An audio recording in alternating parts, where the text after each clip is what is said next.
Hello. Right, what this video is going to cover is the water cycle and water security topic, and we're going to look at 5.3b. So 5.3 is the hydrological cycle, influences water budgets and the river system at a local scale. So we're looking at local scale rather than the global, which was 5.2. You should have done water budgets, which was part A. Part B is looking at rivers regimes. So if we open up that doc, so we're looking at this big question. We've done the global scale. We're now looking at local scale. So like it says 5.3, the hydrological cycle influences water budgets and river systems at a local scale. So this is, if you remember, an open system where matter, or in this case water, and energy both move in as inputs, and also we lose matter and energy as outputs, compared with a closed system where you've got no movement of matter in and out of the system, but you do have a movement of energy. But this is an open system with matter inputs and matter outputs, or movement of water from one to the other. Okay, so B, river regimes. We've got to look at a river's regime in terms of how it changes. So the river's regime, by definition, like we've got down here, is the annual variation in the discharge of a river. And a discharge is just the volume of water which is flowing down that river. The way they measure that is at any given point on that river, they measure the volume of water going past per second, normally in cubic meters. So we're looking at how the variation in discharge, or the volume of water in a river, changes due to climate, geology and soils.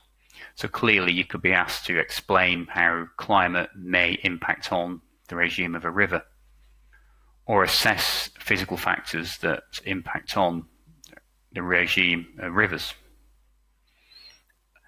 And lastly, it wants you to be able to do this using contrasting river basins. So clearly you need a minimum of two. I would have two ones in mind for all of this, but feel free to use local examples as well from the UK.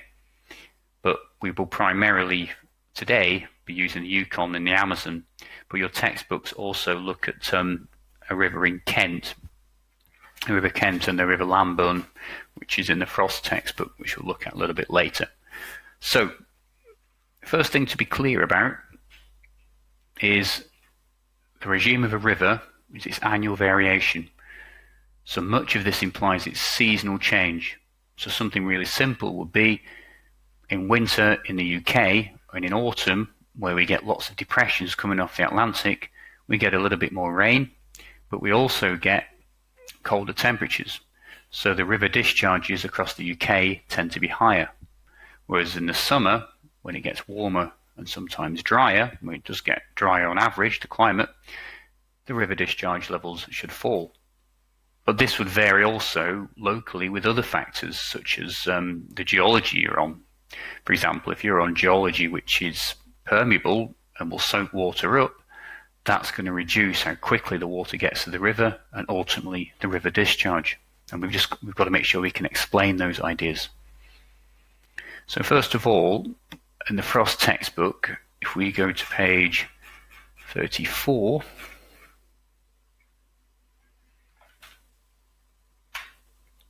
we have a little bit on rivers, what a river's regime is. So like it's saying here, describes annual variation in discharge. For example, we've got a river at the bottom here, Lambourne, and a river here. This is the River Kent, and it's showing the changes in discharge measured at a certain point on those rivers. They're both different, but they've got similarities as well. But clearly here you can see that if we start with October, November, December, the discharge is low but growing. January, February it's at its highest, and then it starts to decrease again in the as you go into the summer. That's what we mean by regime, change over year. Clearly every river is not just going to be due to natural causes and natural factors, but that's what we're going to concentrate on. So first job for you is just to make sure you're absolutely clear, you know what a rivers regime is, and you can define it, and you've read that a little bit maybe in the Frost textbook. Once you've got that sorted, you then need to be clear on the physical factors and be able to explain and assess them in terms of how big an impact. So explain their impact and assess their importance in changing the rivers regimes. And if you're using it in contrasting examples, some of these factors are more important for specific rivers. So for example, Yukon, the River Yukon, which is down at the bottom of the Google Doc. The Yukon, you should already know from what we've done before, but the Yukon River Basin, the drainage basin covers this area. It's in an area of permafrost. But in spring, where you've got the melt, you get a huge increase in how much water's flowing in these rivers. Because the glacier-fed rivers in this area, the total water flow, nearly 30% of all the water in them comes straight from the glaciers, which you can read about there. But this graph shows you really clearly what happens as you go into spring. So between March and April and May, particularly April to May rather, you get a huge increase in the amount of water. So the regime of the Yukon River is completely different to the one at Lamburn in Welford, UK, where you just don't have that huge jump in volume. Bear in mind this graph is orthologarithmic, it's not linear. So you're getting this is even bigger. The other one was drawn on a linear scale, so if that was drawn on a similar linear scale, the difference would appear bigger on the graph. So you're going from about 1,000 QMegs up to over 15,000 QMegs. A huge jump because of the snow melt, but that's what you'd expect here, because all the precipitation through winter has fallen as snow. So that's one way the climate influences the regime. So what we've got to do is start to explain that really clearly, and the work here is to be able to explain and assess these things clearly. So what does climate do and how does it influence the regime of a river? And then using examples to demonstrate that. So I think climate's fundamental in determining the seasonal variation. The difference obviously between winters and summer, particularly in spring, when you're looking at the Yukon there.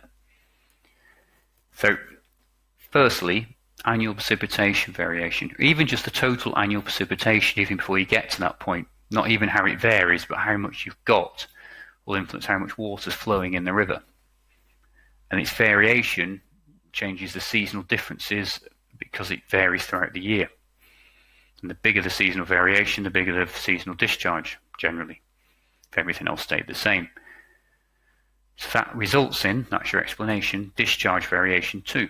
So for example, the River Amazon in South America, its peak discharge is in the wet season. Now you might remember the intertropical convergence zone you did. Because if you look at where Brazil is, we should probably just get a map. So in Brazil, the River Amazon running down here. You got the Andes over here. First of all, in terms of the intertropical convergence zone, the equator runs right across here. So Brazil and the Amazon's pretty much on the equator. They get a huge amount of rain in the wet season when the intertropical convergence zone is overhead. If you remember, you're doing the tricellular model. So if we were to look at the peak discharge, it's in the wet season in May. And then the dry season in September, where the rains move away. If you followed, you've got other sheets on the intertropical convergence zone and its movements and the 3-cell model. As the rains move away, it causes a dry season in September, or drier season, which means the river's regime, which is given at the bottom of this Google Doc,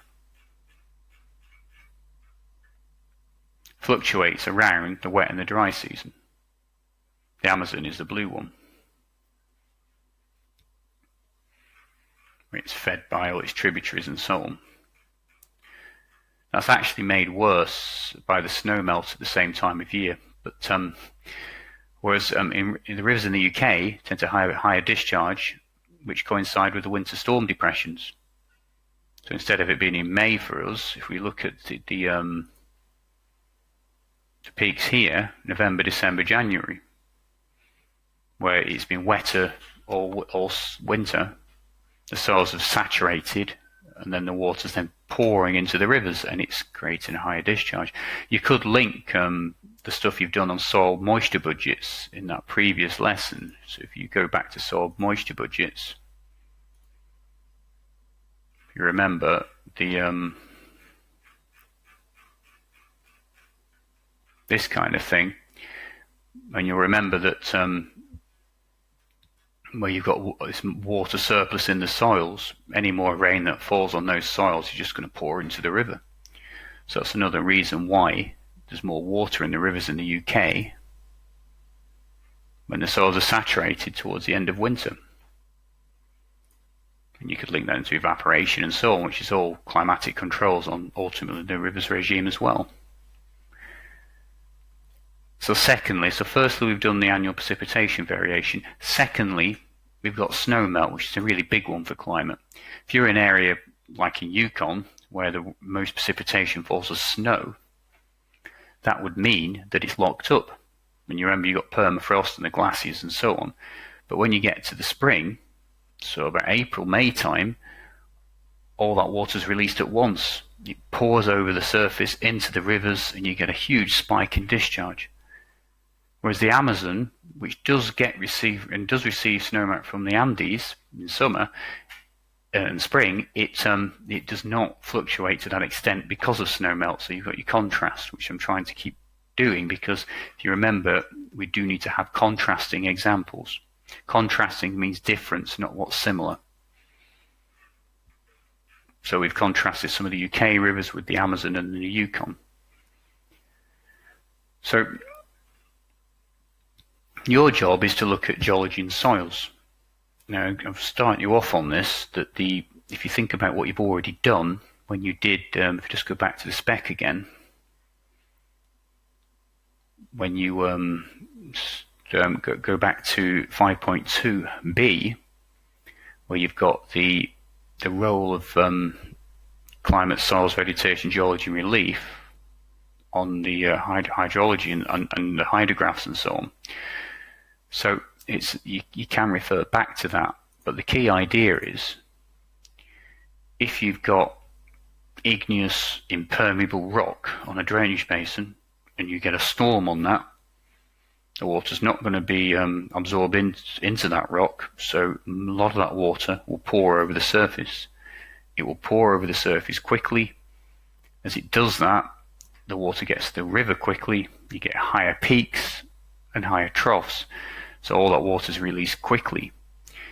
If you get an area where you've got rocks like chalk, which absorb the water like a sponge, that water will soak into the rocks, so it will allow more infiltration, more percolation as well, and the rocks will absorb some of that rainwater.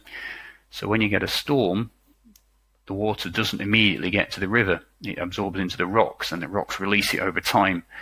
What that tends to do is reduce the peaks and the troughs, or make the annual regime far smoother, far less flashy.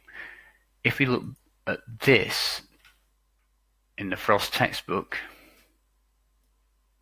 on page 34, you've got this here. You can see, although you've got this increase and decrease in discharge, it's not zooming up and down, because the rainwater here, even if there was a storm, where there is storms, a lot of it's just absorbed into the chalk in this area, and as it's absorbed into the chalk and then slowly released, the discharge just not goes up to great big peaks, then back down to troughs when it's all gone. Whereas this river, when a storm hits, this is on igneous rock and it's impermeable. So that is part of the reason why when the storm hits, there's less infiltration, more water flows over the surface, goes straight to the river, short lag time, a rapid increase in discharge. So you can see the annual pattern is far more erratic, or you've got far more peaks and troughs. So that's the idea there. And what you might want to do is have a look at these two rivers in the textbook and compare these two to show why the two regimes are very different. This one's got lots of peaks and troughs, whereas this one is far smoother. They're evened out, if you like. Far less flashy is the term hydrologists sometimes use. Soils are quite similar in the sense that, like we've done before as well, if you've got really sandy soil, it has high infiltration rates, it will absorb a lot of stormwater, which means you get far less a river with the peaks which aren't as tall, and the troughs are not as low, and it evens out. Whereas where you've got a clay soil with less infiltration, the water has a very short lag time, so it flies over the surface, flows over the surface through overland flow. You get peaks and troughs like the diagram we just saw. So over the year, you've got a more erratic regime. Also, you can consider permafrost in Yukon with this. If the soils are permanently frozen underneath, but the active layer on the top is freezing and thawing, like you've done, you should understand from the glacial topic, when the active layer thaws, there's nowhere for that water to go, because underneath you've still got permafrost. So it goes straight down into the river, in this case the Yukon, and that's combined with meltwater from the glaciers, and all of that combined means the level in the Yukon jumps up very high, has a huge peak in spring between April and May, where all that meltwater combines with the permafrost melting, and it's nowhere to go, so it goes straight into the River Yukon. Whereas when you compare that with, say, the Amazon, you just do not get quite the same peak. You still get a peak in the wet season, but it's not got, and you've got snow melt going on as well here. But it's not the same, because as the Yukon, where the snow melt's far more dominant as a factor which determines the regime, and that's what you've got to be able to do. Look at the relative importance of these things.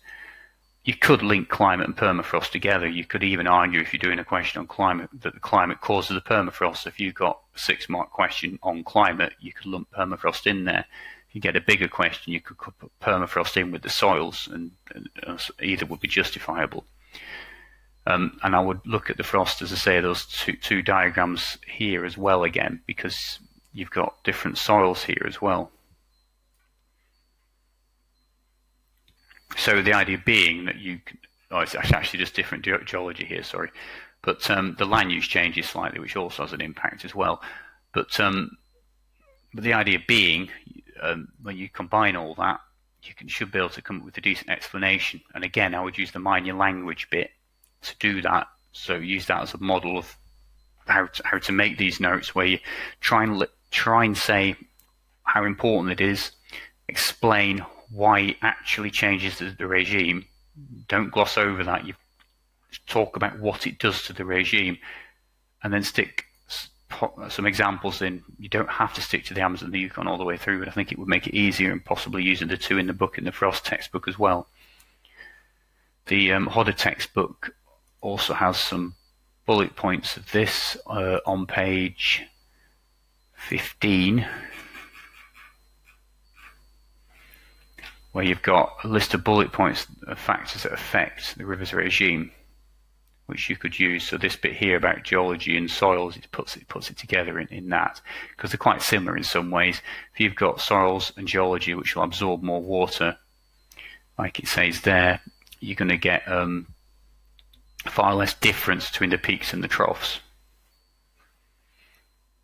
It also just makes reference to how humans can alter this as well, which is no harm having up your sleeve depending on the question it asks.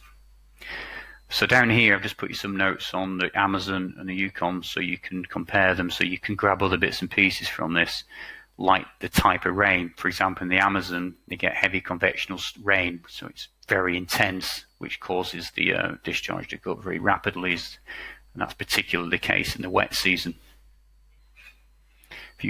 You could even have a look at things like, if you look at the grassland areas next to the the rainforest further north and south on the margins of the rainforest. And if you think back to what we said before about the Lion King and how they had that dry season, I've not even seen the Lion King, but the rivers in the grassland areas sometimes completely dry up, and they because they have a very long dry season, and then when the wet season comes along, they flow again. So that's a really extreme example. So you could look at the rivers regimes. You could do a little bit of research on what happens in the tropical wet and dry zones, or the tropical grasslands and the savanna grasslands, because those rivers tend to have a very, very the seasonal change in the rivers regime is huge because of the wet season and then the dry season, and that's a really nice area to contrast with some of these if you wanted to. Okay.